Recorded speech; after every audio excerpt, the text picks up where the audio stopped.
Hi everyone, my name is Sanable, and today we'll be getting into the obscure and phenomenal Rakim Hashem Allen, aka PnB Rock. So, to begin with, let's start off with his early life and background. So, PnB Rock was born into a Muslim family on December 9th, 1991 in Germantown, Philly. His mother named him Rakim after the well-known singer from Long Island, New York. He got his stage name PnB from the streets he was raised on, specifically paying homage to Pastor Easton Baton.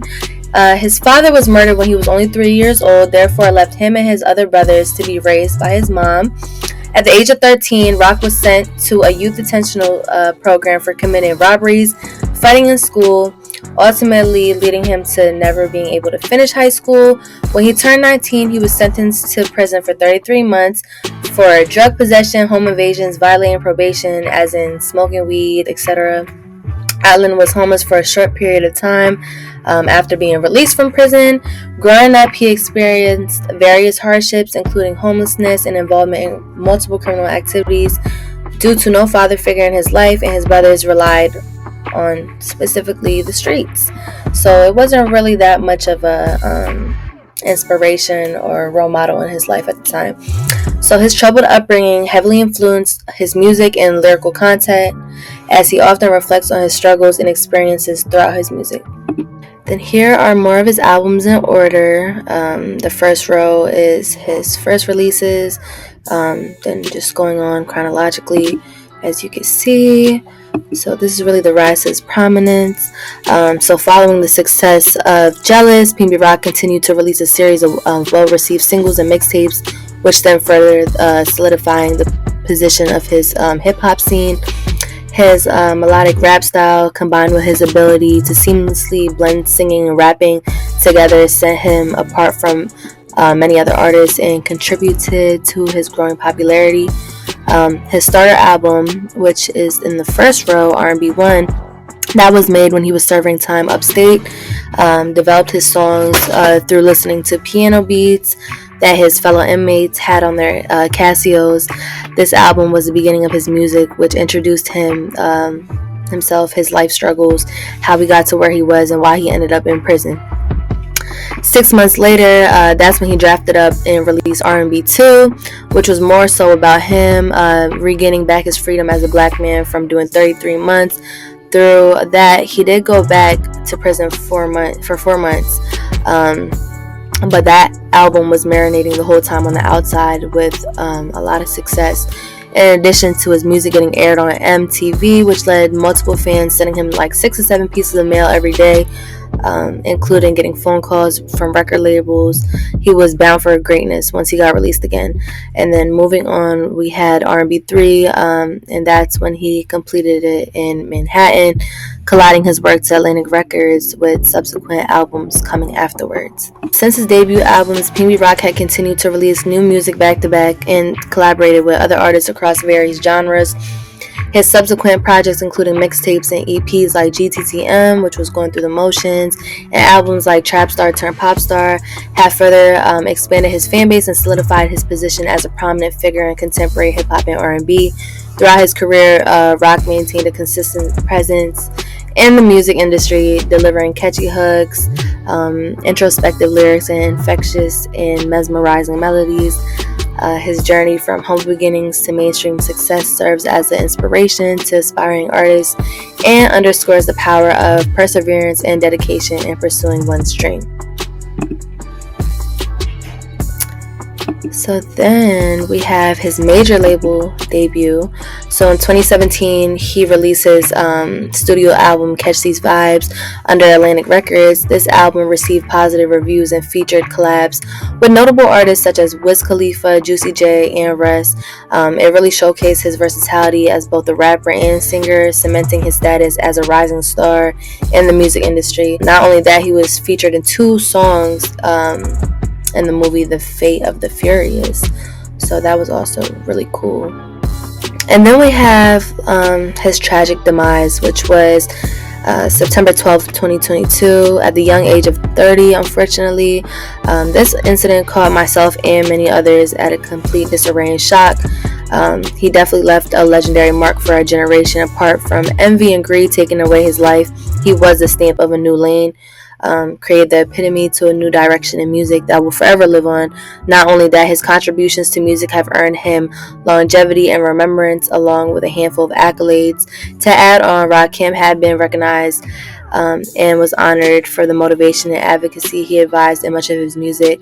Specifically, President of the Philadelphia City Council, Kenyatta Johnson, introduced the motion, stating that he definitely represented a generation of young people that need help when it comes to issues of trauma around gun violence, when it comes to the issue of providing them opportunities, but most importantly, making sure they have a voice and seat at the table. And that was introduced on September 15th. So then here we have a music video, which I spoke about earlier, which is My City Needs Something. So if you guys are interested, it is called My City Needs Something. And that was really just based upon what was going on currently in the time of 2014. In the making of when this song was released, it reflected the amount of rampant police killings / brutality that was taking place, as well as children being murdered frequently, including homicides in general just happening uncontrollably. This song was a huge movement in that time, and even till today, it serves as a big example of the systematic disparities that have been targeted towards marginalized communities since the beginning of history. So right here on the left, that was him just showing me love on my Instagram a few years ago. He always showed love to his supporters. So that's very nice. And then here on the right, we have a video of him just giving back to his community, and we can watch that right here. And like every day, like I'm waking up and shit, I'll be like on Instagram and shit, like saying like different motherfuckers that I know, like and that I know of, like getting shot or like getting killed, like on Instagram and shit. Like I'm like, damn, like every time I fucking wake up, like I keep looking at somebody getting hit, like what the fuck? Like this shit's going down in my city, and I'm seeing this shit like more so like people getting shot by cops and shit, like and like little kids are getting shot, like this shit like not like regular shit, like so that shit was like touching home, and then like city ain't in a good state right now, you feel me? Like we really need something, like they're like, I think you should make a song. I'm like, bro, I'm already thinking I should make a song too. Like, so we just came up with the topic. You feel me? My city needs something. That shit was going on everywhere. When I was doing the video, you feel me? Like I ain't really announced that I was doing the video. You feel me? I wanted to be like organic. You feel me? So when people see me that I was shooting the video and they heard the song, like everybody loved that song in the city. You feel me? So people came out on their own. You feel me? And like people was like enjoying the video and like embracing the shit. You feel me? So that shit was lit. It was love.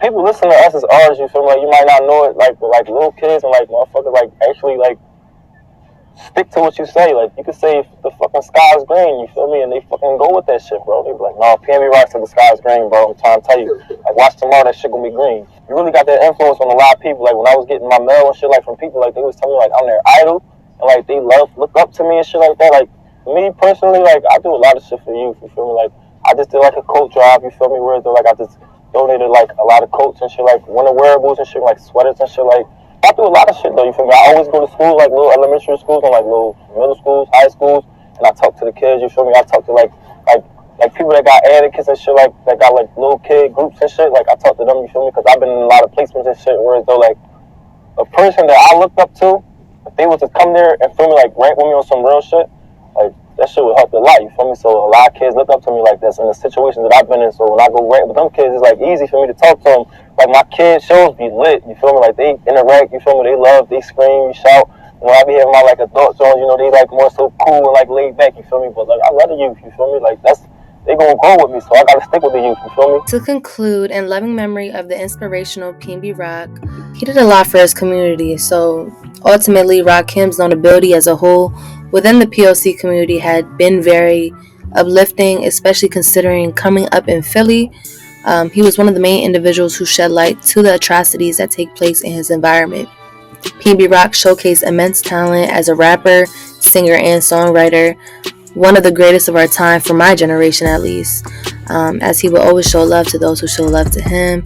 He was often frowned upon by his friends at first, since it was unusual for a person involved in the streets to sing and have such a vulnerable creative side to themselves and actually be vocal about it. Adding on, his supporters were one of his greatest push when it came to continuing on with his music and standing adamant with his newfound talent. Was staying persistent and pursuing something that was out of his comfort zone, It proves that with resilience and dedication, a great come up story that was expeditiously executed was exactly what this was. Although, as unfortunate as it is that he is no longer here with us, the ambience of his essence will always survive through the energy of his music. So I hope you guys really enjoyed my presentation on PnB Rock. I really found him obscure and phenomenal. So I really wanted to bring attention to who he really was as a person, what he did for the community around him, and the impact that he gave off. Though he is not here today, his music will forever live on. And I just love how he made beauty through the struggle. So PnB Rock will forever be remembered, and may God bless his soul. And you guys all have a good day. If you really like my video, give me some feedback in the comments below. I love to hear it. And yeah, guys, have a good one.